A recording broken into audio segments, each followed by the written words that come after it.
Hello, welcome, Cabbage here. In Nier Reincarnation, let's do an analysis of the trailer for Season 3 of the story.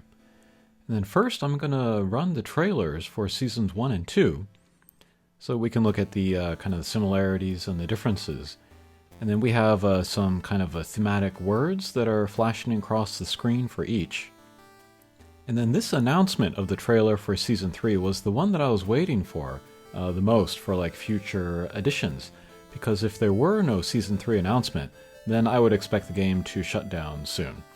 I said with a trailer, maybe a 65% chance of making it to 3rd anniversary. Without a trailer, 10% chance, so we're doing okay. Just the fact that it exists makes me happy. But let's look at what they reveal here. Think about where the story might be going, gameplay possibilities, whether or not this is the final season. And isn't this more fun to pick up the crumbs left by the developers and speculate together rather than just look at a data mine? But anyway, there will be spoilers within this video, and I welcome anything in the comments related to Nier games, except for future info like data mine stuff. So in these first two trailers, we're seeing the thematic words. In the first one, it's like, feelings of loneliness or whatever. It's setting the stage. In this second season, we are getting more of the conflict. It said literally conflict.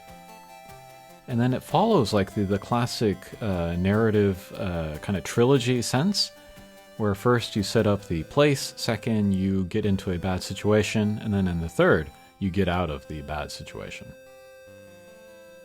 Okay, so those are the trailers for the first two, and then here we'll just look at a screenshot so we can take more time on each. But looks like we have a computer interface here. This might be evidence for the theory that the cage is a computer, the inside of a computer. And then we have a different screen here. This says hidden data, analyzing hidden data. And then looking around, up top, we can see Mama and then Black Mama, and then the middle one there says offline. So these must be all of the carriers, and we've seen like some of them get destroyed or like punished for like letting loose too many secrets or not doing the job.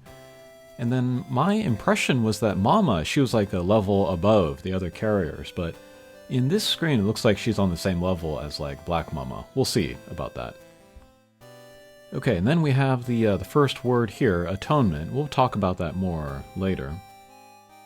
And then we see Fio. I think this was a surprise for a lot of people, myself included. Spoilers again, but she disintegrates at the end of Season 1 and reforms as a weapon.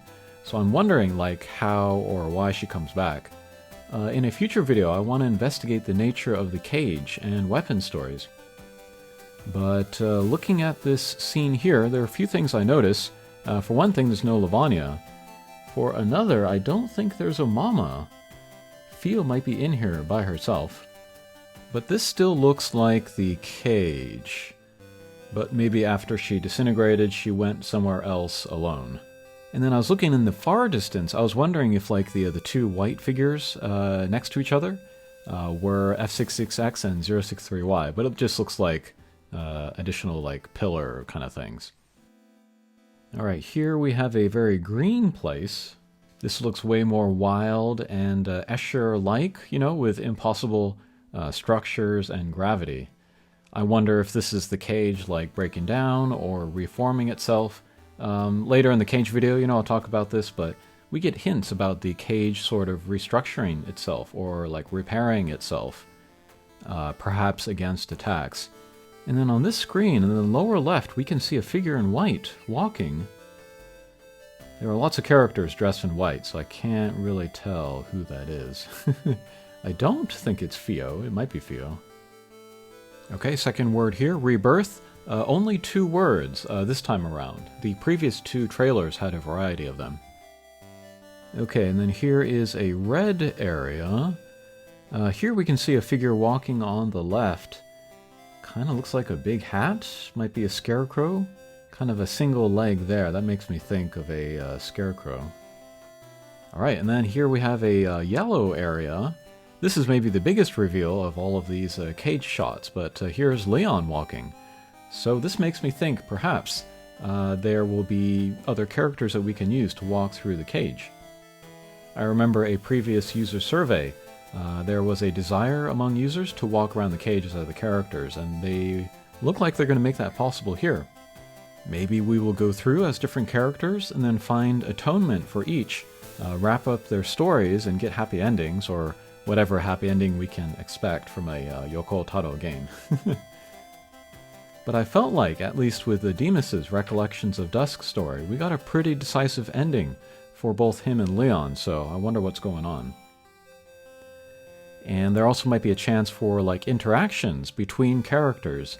That was another thing that users were asking for, and what they enjoyed about the voice actor recitals from the live streams. Okay, here I guess we can talk about the two words, atonement and rebirth. I will also talk about this in the cage video, but sin is a theme that comes up in various stories, and here we get some hints at resolution, or absolution of sin. It makes me think back to the older stories, and like some characters have clearly sinned, some perceive themselves as having sinned, and some seem sinless. It makes it tough to come up with one theory to cover all of them. I'll talk about that in the future video. And then finally we have a line here. The first one says, from the world of memories to the cage, and then it changes into from the world of memories to reality. Regarding the first, we have seen that memories from the world get collected in the cage, but I guess now those memories will make it out and become real or enter the real world.